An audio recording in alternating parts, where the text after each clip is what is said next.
Greetings everyone, Brett here with Hammerhead Model Making, and if you're watching this video, it's because the channel has recently passed 50,000 subscribers. Now, 50,000 subscribers, in the grand scheme of YouTube, is not that much, but for me, that's a pretty personal number. See, when I started Hammerhead Model Making 6-ish years ago, I looked at the channels like Plasmo and Night Shift and just saw how like amazing, all the amazing work they were doing and the number of subs they had. And I thought to myself, like, okay, that's what I'm going up against, and there's no way I can compete. They're far beyond me in terms of like their build quality and their production quality, and that's fine.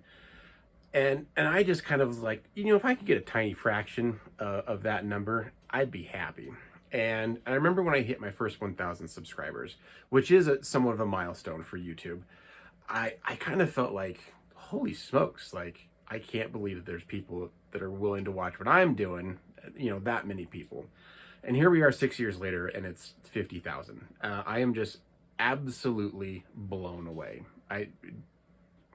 Very humbled and very proud to be able to share my work with all of you and to share this journey with you, and that I can at least help provide some sort of tip or technique, that maybe you haven't seen yet or haven't tried yet, that can help you in your model making. And so to celebrate today, I figured I would do a little bit of a tour around my studio.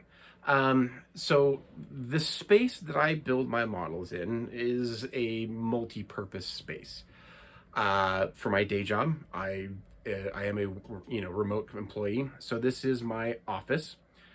It is my hobby room. It is my man cave, and it's just kind of my place to escape from the world. And so I hope you'll bear with me as I take you around and kind of show you a little bit of my area, my space.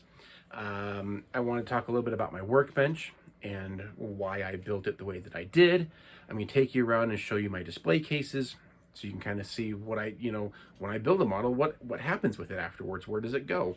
I'm going to show you a little behind the scenes with the process of editing a video.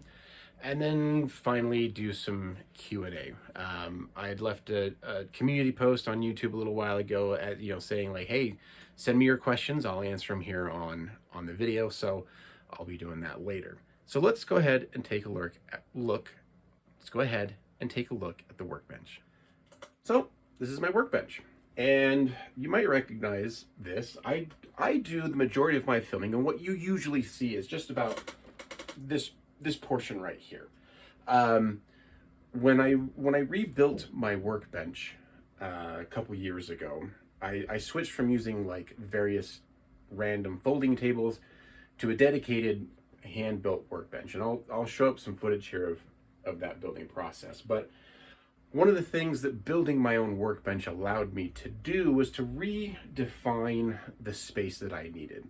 And before, my workspace, my build space that you would see on camera, was essentially this much room right here.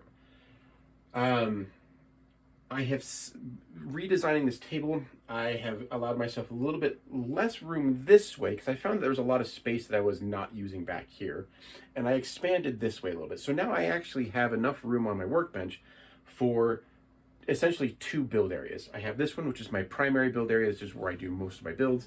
If I'm doing a secondary build, I can build it over here. I have this little swing arm here that I attach my camera to that I can reposition to film either here or in this section here without having to remove it, which is nice. All I have to do is just swivel it, and I can film both stations here. So now I can have two projects going on at once, which is really helpful because one, it allows me to create more content for you. But it also gives me the ability to, like, if I'm working on a project over here and I have to wait for some paint to dry or something, while that's drying, I can come over here and work on that and maximize my very limited bench time.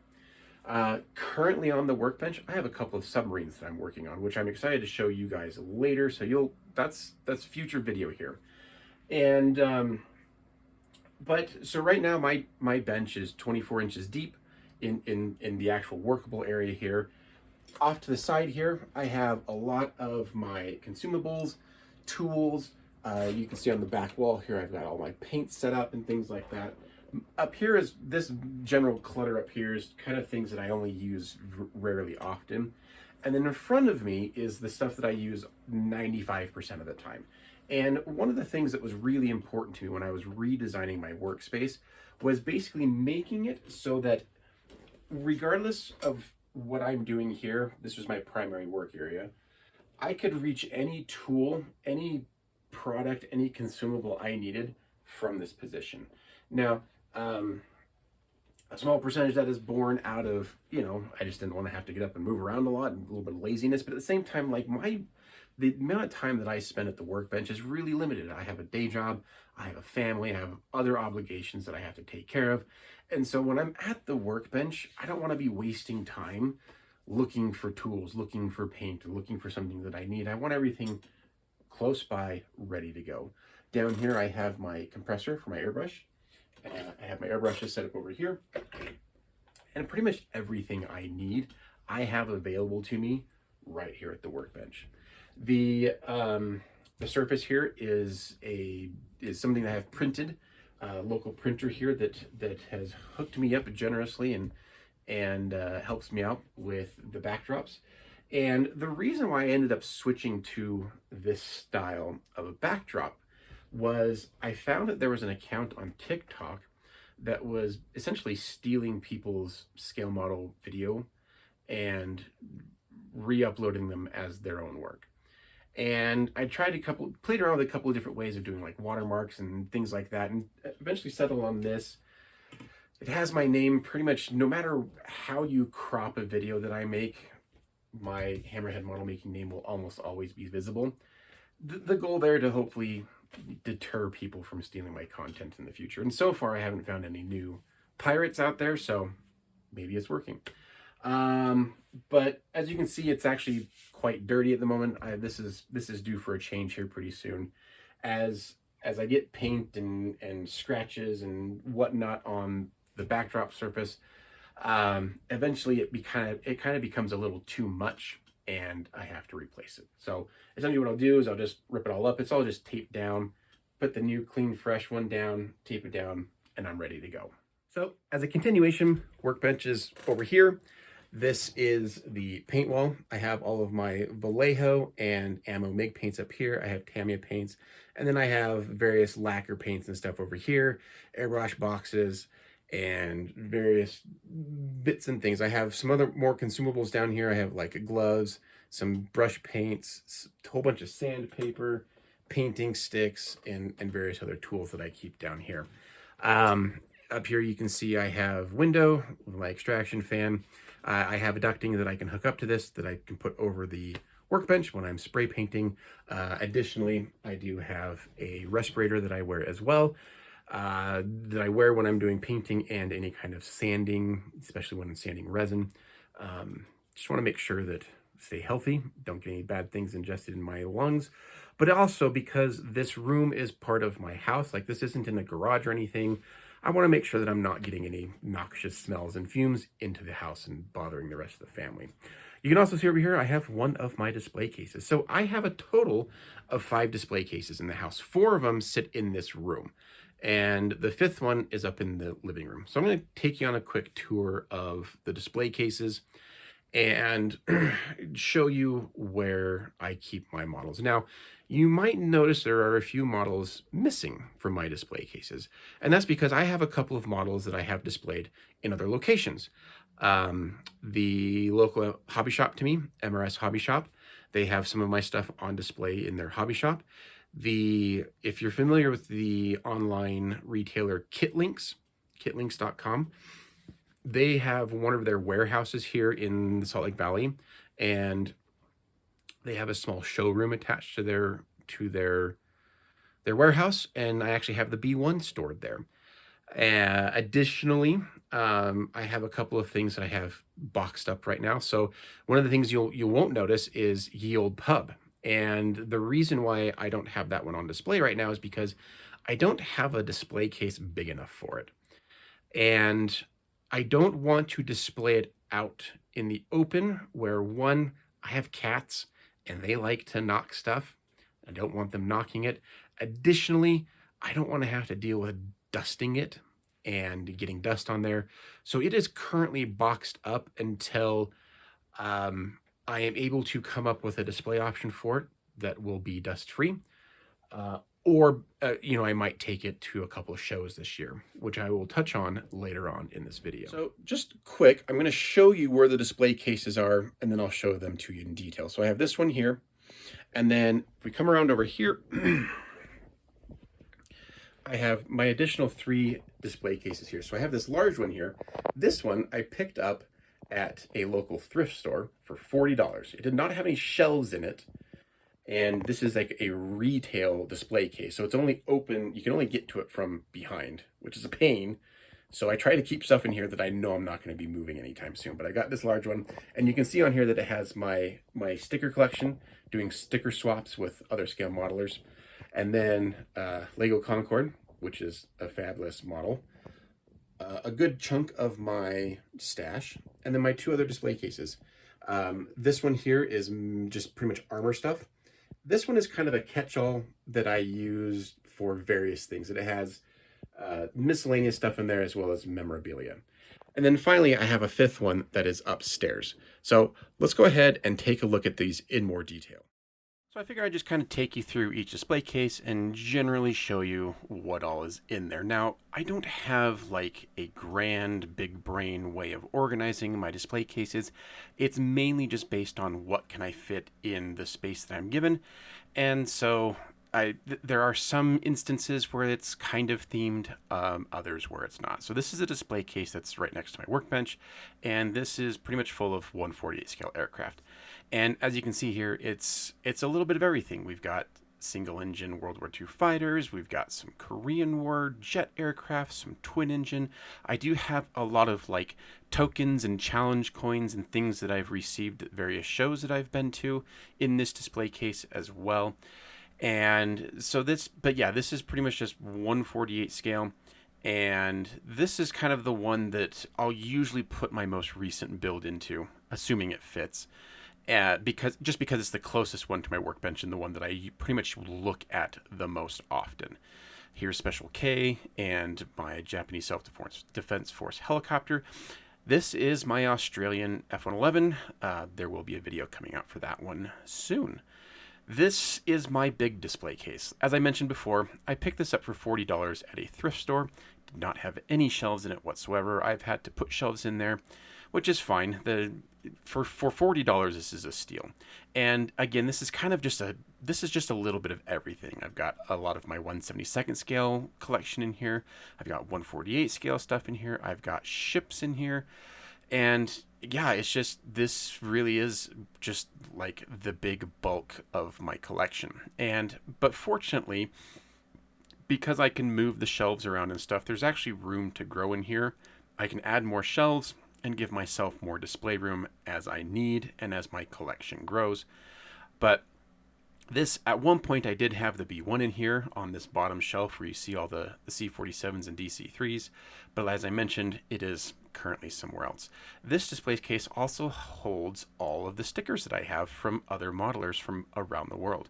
And you might think like, oh, the stickers are really cluttering up the view, and yeah, technically it does, but I mean, I'm the only one in here looking at this stuff, and to me, the stickers are really important to me, and I love the culture of the sticker swap amongst Instagram modelers, so that's important to me. This is my armor display case. This is probably the one that I have like generally themed out here. So this is all of my armor models that I still have. I sold off. There was a period of time where I was really into building them armor kits, and I had close to 24 of them. I've since sold a lot of them off, and this is pretty much all that's left. But I also have like other memorabilia in here. I have my grandfather's binoculars from when he was in the Navy, things like that. This is my catch-all display case. This is actually the first display case that I owned that my family got for me when we were really little family, poor, didn't have a lot of money. They surprised me with this one, and it's very sentimental. That flag in the background, by the way, did fly over the USS Arizona Memorial, so rather special to me. You can see, Johnny there is looking a little worse for wear, victim of one of the cats. But there's just all the other random junk in here. Now, this is my living room display case, which has most of my Jolly Roger collection, my F-15, the tracker, and the A37. It has the AMK Tomcat, which was the very first video that I ever put on my YouTube channel, and then finally the F-105. So this is where all the video editing happens, and I'm going to take you through a quick demo on kind of what I do for video editing. So the program that I am using is called DaVinci Resolve, and it's as I am using it, it is a free software. There is a paid version which unlocks different features. I haven't yet gotten to a point where I feel like the cost is worth those additional features, and using the free version so far has worked out well for what I do.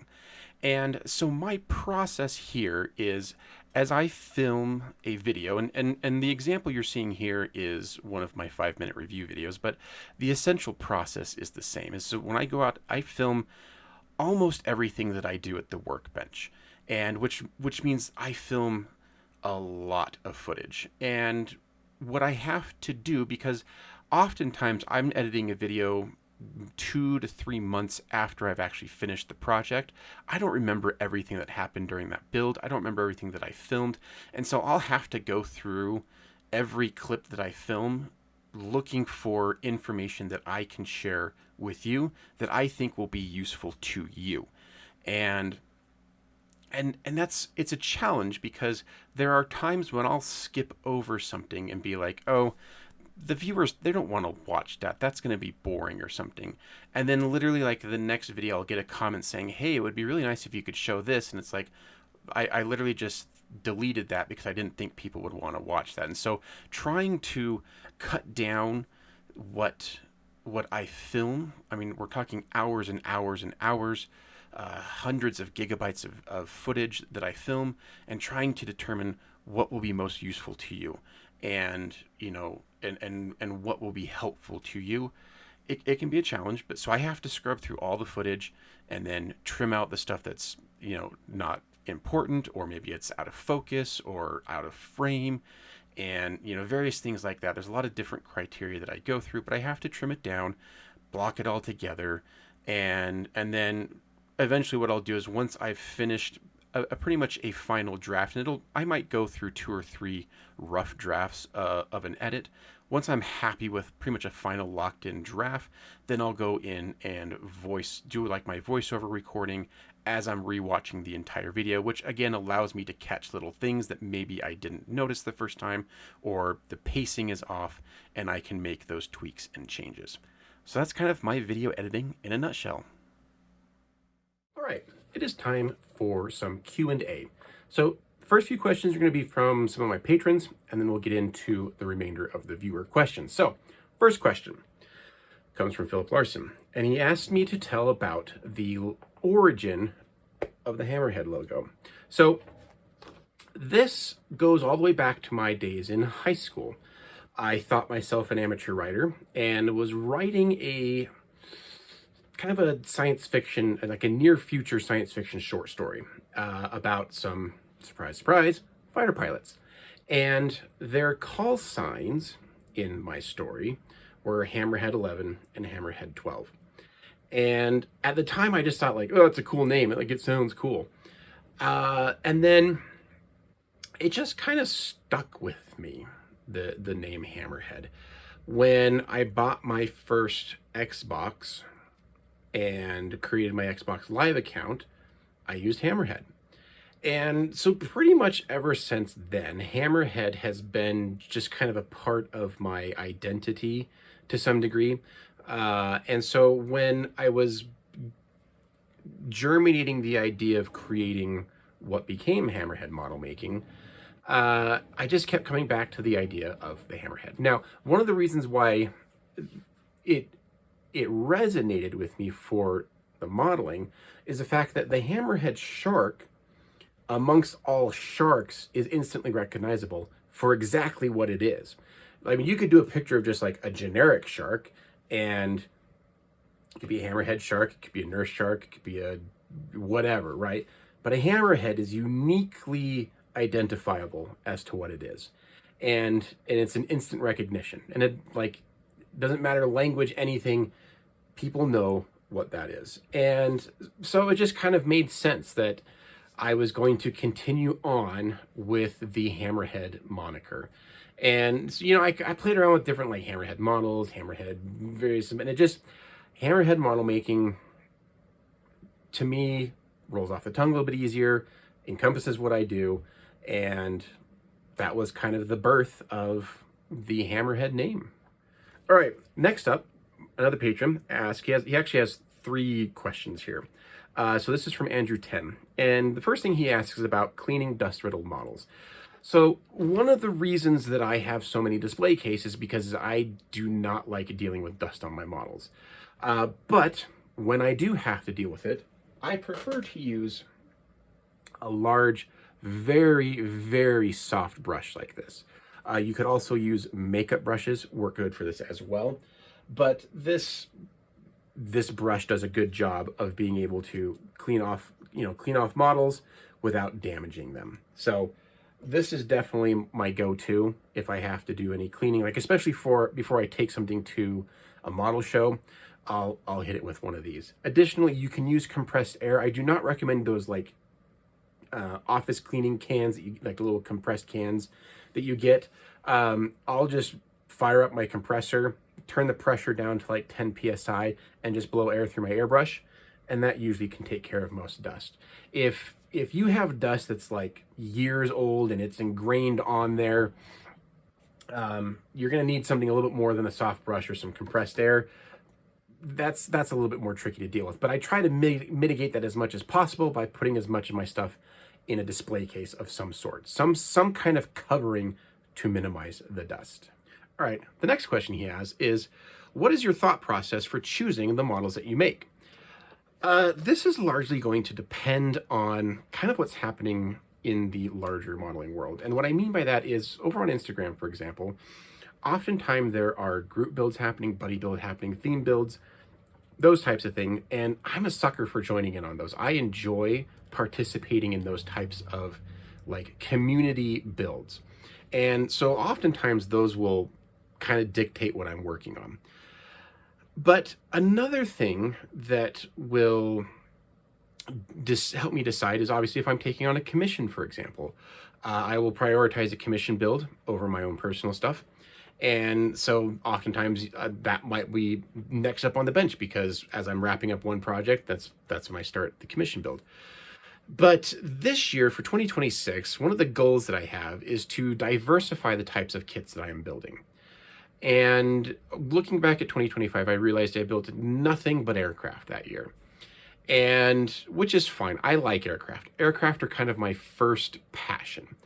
But I could be doing more, and I could be learning more. There's a lot of things I could learn from doing like a car, for example, which I am not very good at. There's things I can learn from doing armor, from doing naval subjects, science fiction, and I'm even considering getting into like large format figure painting. So I really want to try and expand what I do this year, and at least have like one model built from all the other major genres: automotive, armor, science fiction, naval, and miscellaneous, we'll call it. So we'll see. All right, finally, his last question is, roughly how long does it take you to build a model? So that's going to depend on the complexity of the model. Let's take, for example, the Ye Olde Pub diorama that I finished last year. That was about 7 months of building, between both the B17 and the 109 and the display base, doing all the scratch building here. So that was 7 months of work. When I do something like a 1/48 scale fighter plane, for example, single engine fighter plane, I could usually do that in 4 to 5 weeks. So I would say 6 to 8 weeks is probably a good average on what it takes for me to build a model. So we have Rob Darren 876, and he asks, I'd love to hear a little bit about which are your favorite models. Maybe you didn't expect to love one as much as you do now, or have some sort of connection to the model. I know I have my favorites within my collection, would love to hear your take on this. Conversely, I'd love to hear about any you feel the opposite way about. So the short answer is, my favorite model is the one that I just recently finished. And yeah, it sounds kind of cheesy, but that's the one that I am most intimately aware of, aware of at that moment in time. Yield Pub is definitely a favorite, just because I put 3 years into researching and preparing and getting what I needed, and then 7 months of building for that one, trying to tell a very specific story at a very specific point in time. And at the same time, trying to honor the people involved. So that one is definitely a favorite. Maybe the most favorite. But yeah, it's honestly like, I love whatever model I just finished. And that moment that I put that finished model in the display case, I will stare at it and I will occasionally look at it. And one of the nice things about being in my studio here is when I'm working during the day, I can take a pause, look back and look at my display case, and I'm usually looking at whatever is the most recent that I built. As far as something that I ended up loving more than I thought I would, I have 2 examples for that one. The first one here is this little Hobby Boss F9F Panther in 72nd scale. I built this as part of my Jolly Roger collection, and when I started it, that's all it was. It was just another checkbox on the Jolly Roger list that I could complete to, towards the end of completing that collection. And I had so much fun with that kit. It's super simple, but I think that was kind of the appeal to it. Like, everything fit perfectly. I had 0 issues with fit. Everything fit perfectly. It had good, decent detail for its subject and scale, and it was just fun. Like, I had a lot of fun building it. The other one is USS Los Angeles here. This was my first time ever building a submarine, and it took me all of an hour to actually build it. But what that allowed me to do is really spend a lot of time concentrating on the paint job and experimenting with some paint techniques and playing around with oil painting and just kind of discovering what it was to build a submarine. And I did not expect to enjoy this as much as I did. I loved it. And in fact, after building this, I have since purchased like 20 other submarine kits, and I'm working on 3 of them at the moment right now. So that one was fun. And now the final part of the question is anything that happened the opposite. And yes, I have an example for that one. It is this here. This is a 1/72nd scale C29 by Sword. When I bought this kit, I saw it on the shelf at my local hobby shop, and I thought, wow, that's really cool. It's a passenger plane, right? It's a business jet. And I thought that would be different to have in my display case, was just something of more of a civilian origin as opposed to a military origin. And I had nothing but trouble with this kit from the ground up. It's a Sword kit, limited run, so you can expect there to be fit issues and things like that. And this thing just fought me from the moment I started. And I ended up getting a whole bunch of like sanding dust inside the main cockpit, which drove me nuts. And I ended up ripping off the cockpit, cleaning it all out, putting the canopy back on, resanding it, reblending it, remasking it, and I still got dust in there. And then the paint wasn't working how I wanted it to. The paint job turned out not how I wanted. Like, this was just a disaster. And I decided I was going to finish it. If nothing else, just to have as an example of something that did not work out for me. And in fact, I got to a point where I had started filming it. My intention was to have it as a build video, and I just kept getting so frustrated that I just stopped. I stopped filming it halfway through. I was like, I'm gonna finish it, I'm gonna get in the display case, and that's it, I'm done. So yes, the Sword C29A, I think is what the kit is, in 1/72nd scale. maybe I could do a better time. Knowing what the pitfalls of the kit are, maybe I could do it a better time another time, but I'm not in any hurry to do that. This one comes from Alien X Cow. How do you keep your sprues and subassemblies organized and out of the way during your builds? This is a great question. And I wish I had a really, amazing, complex answer of how you do it. But honestly, so I have this frame above my workbench that I have all my lights attached to. And I just keep the box up there with all the sprues and sub-assemblies in, out of the way, while I'm working on it. And as I need to, I can reach up there and grab what I need, put it on the workbench, work on it, hide it away. That's it. It's simple. I do have some small clear bins that I will use if I'm working on something a little bit smaller, that I can put parts into and organize as I need to. But yeah, for the most part, the open box just goes right up on top of the frame up here, out of the way. It's easy to reach. I don't have to move to reach it, but it's out of my workspace. That's it. That's simple. I wish it was more complex than that. All right.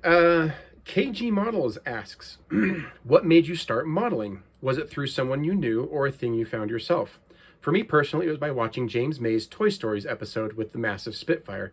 And my dad was like, maybe you want to try that. And that's where it started. So my model making journey started because of my father.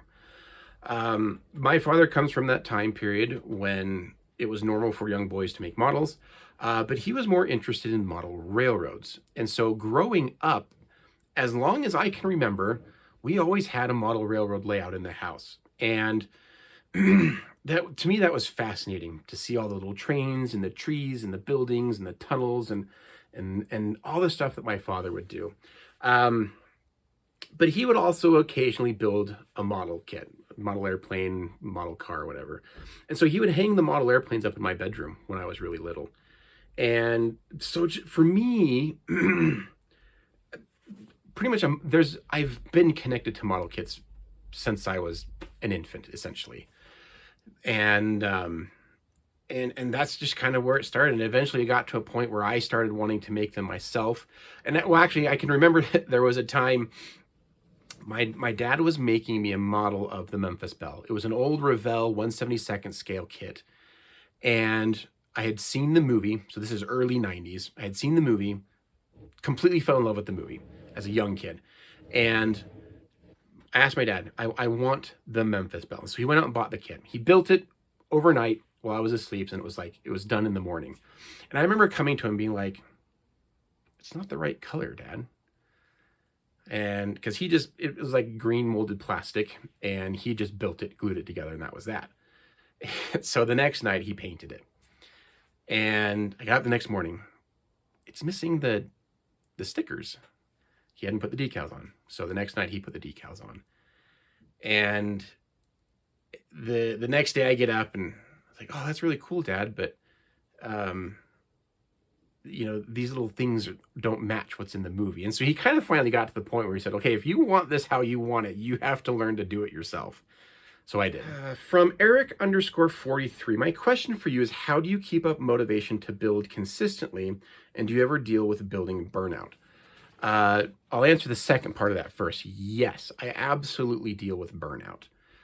And I think for me, it's less about the burnout and more about I will oftentimes give myself a self-imposed deadline. And if I realize I'm not going to meet that deadline, I start getting stressed out. And when I get stressed out, I don't want to work on the bench. Most of the time it's self-imposed, right? I want to get this done at this time so that I can start working on this one after that, and so on and so forth. And that can cause stress and a lack of desire to work at the workbench. But how do I keep myself motivated?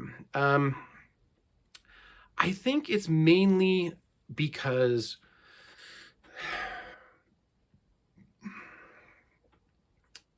I look forward to the finished result. Obviously, a large part of the joy that I get out of model making is from the actual process of building and painting and all that stuff. But at the same time, the finished product has its own euphoria about it when I get to take it from the workbench, I take my final pictures, and I get to put it in one of the display cases. That's always a fun moment for me. And so I think for me, a large portion of why I maintain my motivation is I get to put another one in the display case. And that really kind of helps me going. Now, there are times when I definitely lose my mojo. And that can be a hard thing to work through, because there's different reasons why you might lose your mojo. You might have things going on in your personal life, family stress, school stress, job stress, and you may not want to come home after a day like that and go sit at the workbench. For me, working at the workbench is cathartic, and it's my way of like releasing any stress I might have during the day. But everybody's different, and they're all going to react differently. One of the things that I have found that works for like me personally is I have what I call a mojo build. And a mojo build is a kit that I'm familiar with, that I know well, and that I know that I will enjoy building. For me personally, that's the Airfix 1/72 scale P51D. I've built a dozen of them now, and I have a few of them in my stash, specifically just in case I need a mojo build. And I'll clear my workbench, whatever I'm working on, I'll box it up, set it aside, bust out a little Mustang, because I know I can get it done in a week. And I can get excited about it. And there's endless paint schemes for the Mustang, so it's like I never have to worry about doing the same thing twice. I can do it differently every time, and I know that helps me oftentimes get out of a funk. So potentially that's something you guys could think about is a mojo build. What's something that you're familiar with, something you're comfortable with, something that you know you'll enjoy? Keep one or two of those on the back burner for you. And when you find yourself struggling with, maybe you're working on a project and you're just like, man, this is just a dog and I'm struggling, it doesn't fit good, bust out your mojo build. Get it on the workbench, build that joy and that confidence back up, and then re-tackle what was dragging you down. Hope that helps. It works for me, but everybody's different. This one is from @MapleModels, and they ask, what was the model for you in your journey that was your turning point in realizing, yep, I'm really getting the hang of this? So just before the pandemic hit, so this would have been really early 2020, I built the Edward F6F Hellcat in 1/48 scale. And I set myself a couple of challenges for that.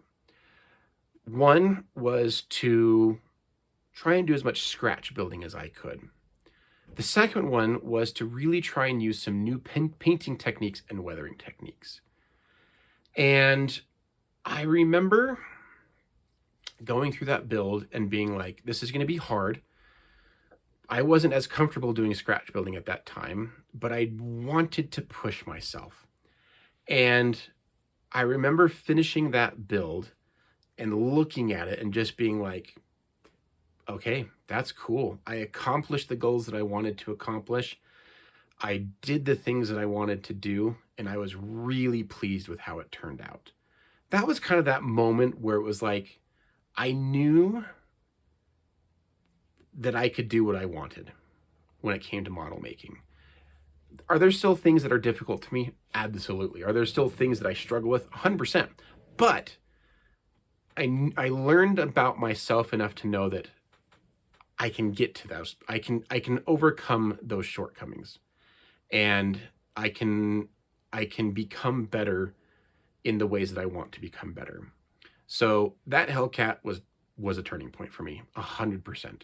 And it just so happens to coincide that I finished that model, the pandemic hit, I started Hammerhead Model Making, and it was the second video that I posted on my channel was that Hellcat. So yeah, that was kind of the birth of modern Hammerhead model making. This one is from Truco1310, and he asks, what was your first model? So I do not remember the first model that I made. And in fact, I asked my dad this a little while ago, and he doesn't really remember what the first model I made was either, but I can tell you the first one that I remember. And it was for a book report in elementary school. I had read Robert Ballard's book on finding the Bismarck. And so for the book report, I wanted to make a diorama of the Bismarck. And I only had Walmart to buy models from, and the only battleship model kit they had was the USS Arizona. It was a Revell box scale Arizona kit, super basic, but that was my stand-in for the Bismarck, and I built it into a shoebox, and I had plaster for the water, and I put it in there, and I had cotton for smoke, and I painted red for fire, and I painted the plaster blue for the water. That was the first one that I can remember making. A couple of other early models that I remember working on were the AMT A20 series in 148 scale. I built a few of those when I was young, and yeah, those would be my earliest model memories. This next one's not quite a question, but I really liked this comment, and it's something that I think is important to point out. So this comes from Man's in Man 3, and he says, I always like to see a video on mistakes serious modelers make and what they did to overcome said mistakes. I find those insights let me know they're human just like me. This is something that I started adding into my build videos when appropriate over like the last year or two. And I make mistakes all the time. And it might be something like knocking over my Tamiya extra thin. I've done that a lot.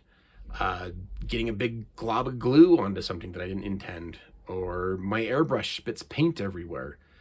Or I trying to scribe a panel line and I go way off the line. Like, it happens often. And I think, as this viewer has pointed out, that those are important to share, especially with people who are new into the hobby, right? And when I was first doing my videos, I was concentrating on, like, I want to present the best possible video with the best results, and which is fine. But I realized that I think people can learn from my mistakes.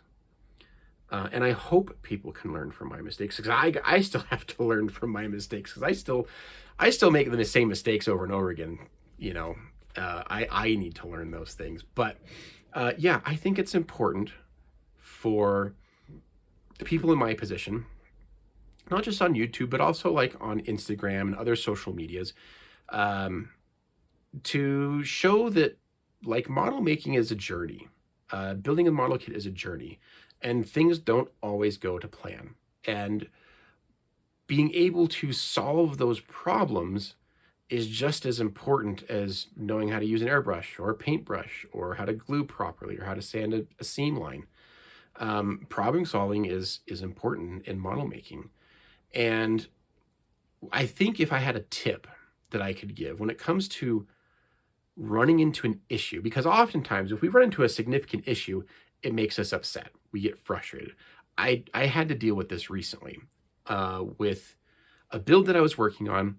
I had done a nearly flawless metal finish, which is rare for me.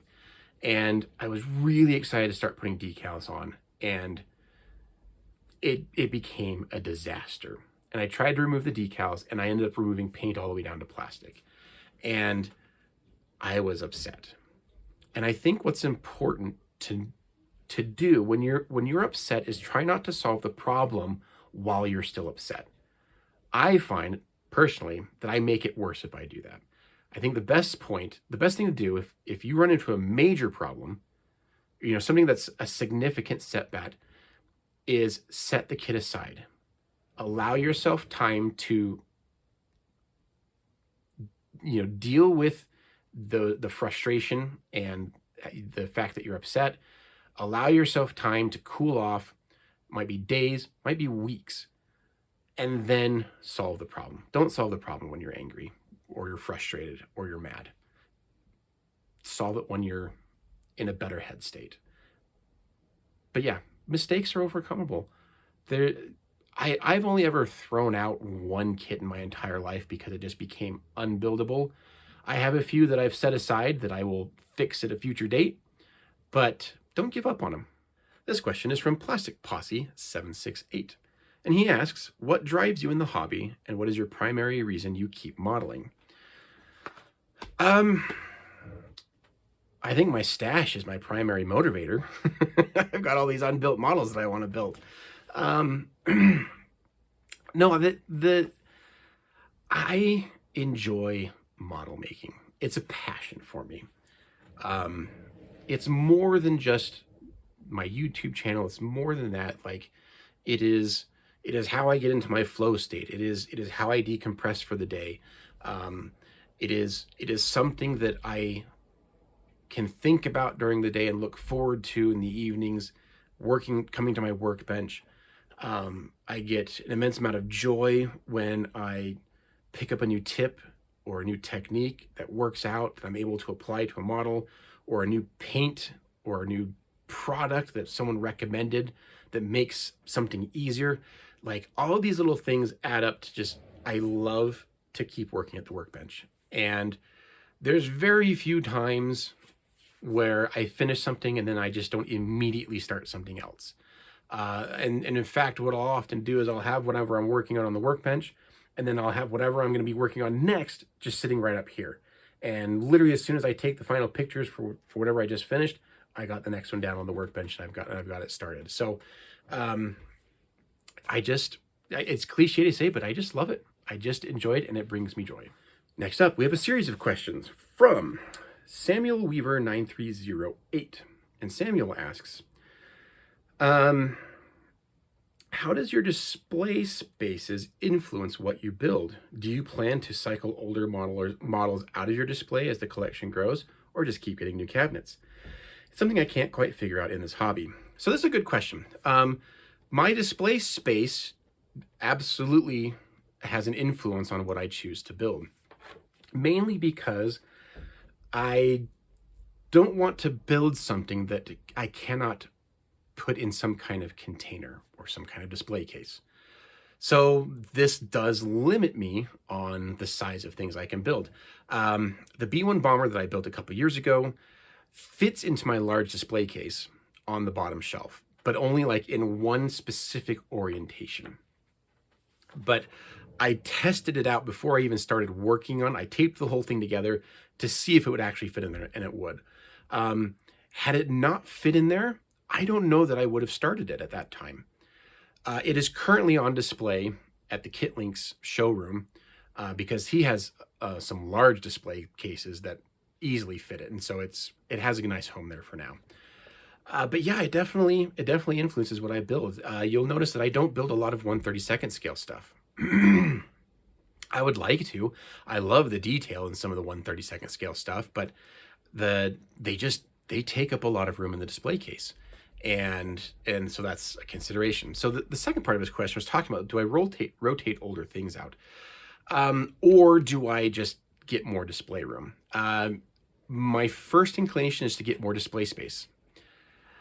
I'm kind of maxed out in my room at the moment. I don't really have room for any more display cases in here. And trying to negotiate display case in other parts of the home, I mean, that's an option, definitely an option, but I try to keep as much of like my stuff in this room. And so yeah, I have sold models in the past from my collection when I needed room, and I have gifted models to friends and family before, and I have taken models to other places to display, like at the hobby shop, for example. But usually I try to find room in what I have. I'm kind of nearing a point where I don't have much more room, but like my really big display case, for example, I can add more shelves into that as needed, and I can rearrange that and add more shelves in. So I've definitely got I've got room to grow into there. But yeah, if I have to, I'll buy another display case. Honestly, a good place to look for display cases is like Craigslist, your local, like buy and trade type things, local online resale places, used stores, thrift stores, those kinds of places. You'd be surprised what you can find when it comes to display furniture. And then at the very least, you have IKEA. It's always kind of they're expensive, but solid choice. Next question is from Freeman Reed 5228. And he asks, of all of your models, which is the most satisfying build? Do you have any that are on the shelf of doom? The most satisfying. I'm going to have to go with Yield Pub again. That was a culmination of a lot of work. And I think the thing that made it most satisfying was that it turned out exactly what I had envisioned in my head. As I was going through the research, as I was going through getting all the stuff that I wanted for it and deciding what I wanted to do, I had this mental image in my head. And what I built is what I saw in my head. Turned out exactly how I wanted it to. And I emphasized all the areas that I wanted to. And being able to then take it down to an air show here next to an actual B-17 painted up like Ye Old Pub, to be able to put my model on the wing of the real of it's not the real pub, the real pub was destroyed, but on a real B-17, and for people just walking by to look and be like, oh, that was satisfying. Like that was a fantastic day. Yeah, that was definitely a satisfying build. Shelf of Doom. Yes, I have a few kits on the Shelf of Doom. I have an Edward 148 scale Spitfire Mark 1 that I had started building, and I got the engine for it, the resin engine for it. I got the gun bay set for it, flaps. And I was gonna do this whole awesome maintenance display with the engine all pulled apart and all the guns covers removed, and it has not turned out well. When I started that about 3 years ago, and I don't want to say I was a little in over my head, but I kind of was. I wasn't prepared for how much even one misalignment could set everything off, and it caused alignment problems. I could never get the engine to sit correctly in line. I just wasn't happy with it. It's on the Shelf of Doom. I haven't thrown it out because you never know, but I don't know when I'll get to it. All right, the next question comes from Replicate Models. This is my friend James, who lives down in Australia. He has a channel too. You should check it out. And this is what he says. I only have one question. Why are you such an awesome bloke?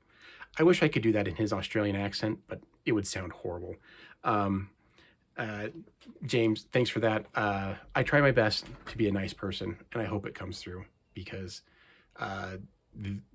in a rare instance, the internet has been really kind to me, and you guys are all amazing, and I hope I can give you just a little bit of that kindness back. So I try. Thanks, James. Next question. This comes from David Hale 8125. And David asks, who can I contact that makes custom water slide decals or 3D decals? Now, I can't answer that for the 3D decals. As far as I know, the manufacturing process for 3D decals is still pretty expensive, and so it's kind of out of the reach of your home manufacturer.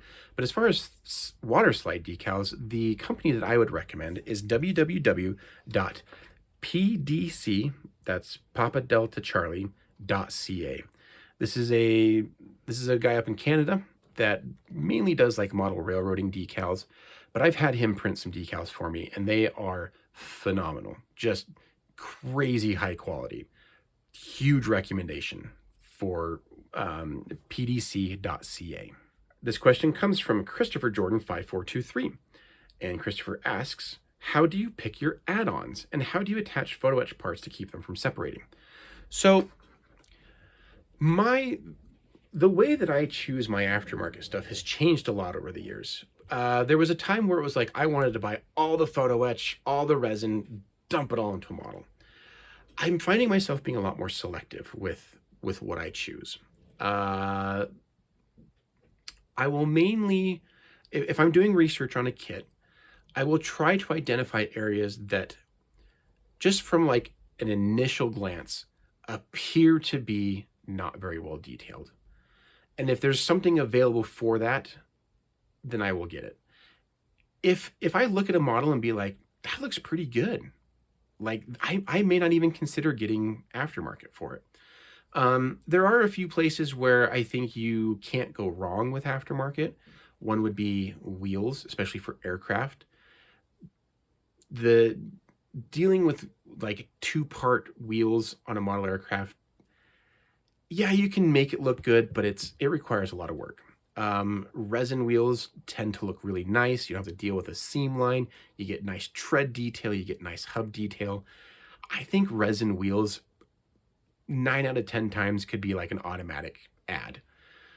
But beyond that, the only other thing that I find that would be really necessary would be seatbelts in aircraft. Seatbelts and wheels.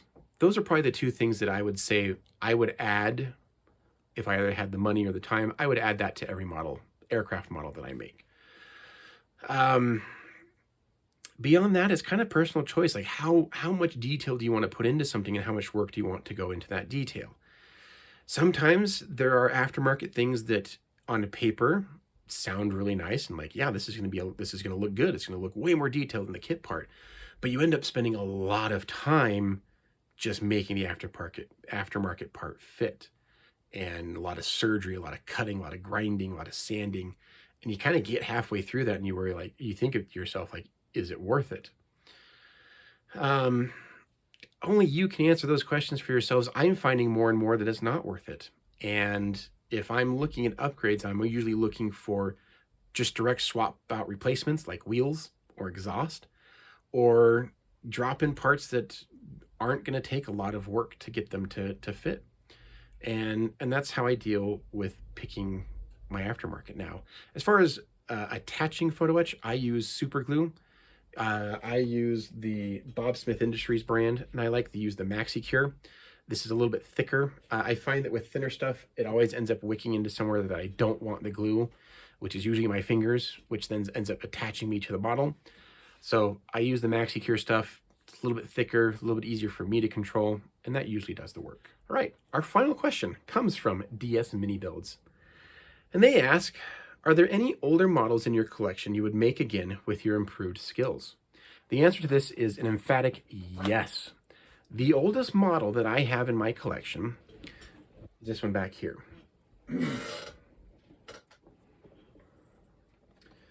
This is the Tamiya 1/350 scale USS New Jersey. I built this when I was 16, and it's all spray painted with some hand painted details in there. And as you can see, I gave it some disruption camouflage on here, which was not accurate to a 1980s New Jersey. And it's made a couple of moves halfway across the country. You can see it's missing parts. This spent a number of years in my parents' shed. There are spider nests all over this thing. And I definitely want to make a new one with my current modeling skills. And I have been slowly accumulating things to do specifically that. And to that end, one of the things that I've acquired for my eventual rebuild of the USS New Jersey is a piece of actual decking from the real USS New Jersey. This is roughly about 10 inches long, and I will use this as the actual display base for when I rebuild USS New Jersey. Now, I have the Revell 1/350 scale Platinum kit of the New Jersey, which comes with a ton of photo etch, wood decks, turned barrels. Like, it comes with a lot of aftermarket stuff, but the base kit is really rough. Like, it's chunky. I got it for a great deal. So I'm trying to decide if I want to attempt that or buy the Tamiya kit again and get the full Pontos works for it. The Tamiya kit plus Pontos would be like close to $400, not an insignificant amount of money. But I think the build quality would be so much better with the Tamiya kit. Plus, I would then have the direct one-to-one comparison between what I built when I was 16 to now. So yes, to answer your question, at some point, hopefully sooner rather than later, I will rebuild New Jersey as she appeared in the 1980s with a real piece of New Jersey as the display base. Well, I hope you've enjoyed the video, and I hope you've enjoyed getting a little bit of a behind-the-scenes look at what goes into making Hammerhead Model Making work. But a huge portion of what makes this work is all of you supporting this channel, subscribing, watching the videos, leaving comments. I know I say this often in my videos, but I really do enjoy when you leave comments on the video, and I like interacting with you, and a lot of times you guys have some really cool, insightful things to share, whether it's, you know, like specific things about the subject that I worked on, or different ways of doing things, different techniques, different products. I love it. I love getting that so much. So thank you for 6 awesome years, and I'm looking forward to what the future brings for this channel. Thank you so much for supporting me. If you want to support the channel beyond just subscribing and, you know, liking the videos and whatnot, I'll leave a link to my Patreon down below. Patreon's a great way to support the channel. There is exclusive content on there that you get access to, in addition to ad-free viewing of all the videos and early viewing of all the videos that I do. If, you know, like a subscription-based thing is not really your thing, I totally get it. That's fine. You know, money's tight these days. I do sell merch. It's weird to say that out loud, but I do. Sweatshirts, t-shirts. We just got these hats done. I'm loving the hat, the trucker style hat. Additionally, one of the viewers of the channel designed this artwork to do as a sticker. So you can get this as a sticker as well. There's links down below for all of that. That's another good way to support the channel. But honestly, if you subscribe and you like the videos and you leave a comment, that helps the most with the algorithm and getting the content out of there. Finally, the last thing I want to talk about is one of my goals this year for Hammerhead Model Making is to be able to attend multiple shows this year around the world, we'll say. So next month, on the 11th of April, I will be in California for the Wine County Hobby Expo. I'll be doing a presentation there. And then the Rocky Mountain Hobby Expo, which is done here in Salt Lake, will be May 22nd and 23rd. So I'll definitely be there. Additionally, I will be planning on attending nationals this year. So if anyone's going to be planning on attending nationals this year, I will be bringing Ye Olde Pub to nationals. And then finally, if the stars align and everything works out, I will be attending Telford this November in the UK. And that's one that I've wanted to go to for a long time. And there's a lot of people that I've interacted with online that are based out of the UK, and it would be really cool to be able to meet some of those people at Telford. So those are kind of the big shows that I'm planning on attending this year. I would love it if any of you are planning on attending any of those shows, please make sure to come up and say hi to me. I will be wearing some form of Hammerhead branding. You can just, you know, look for the Heavyset guy in a Hammerhead t-shirt, and that will be me. Please do not hesitate to come up and say hi. Me personally, I'm weirdly enough, I'm a rather shy person when I'm out in public, but if you come up and stop me, hey, I know you, I'm a fan of your channel, I will absolutely take the time and talk to you, and it will make me so happy. So please, if you're planning on attending any of those shows, come stop by and say hi to me. I plan on bringing some of my work to all of those shows.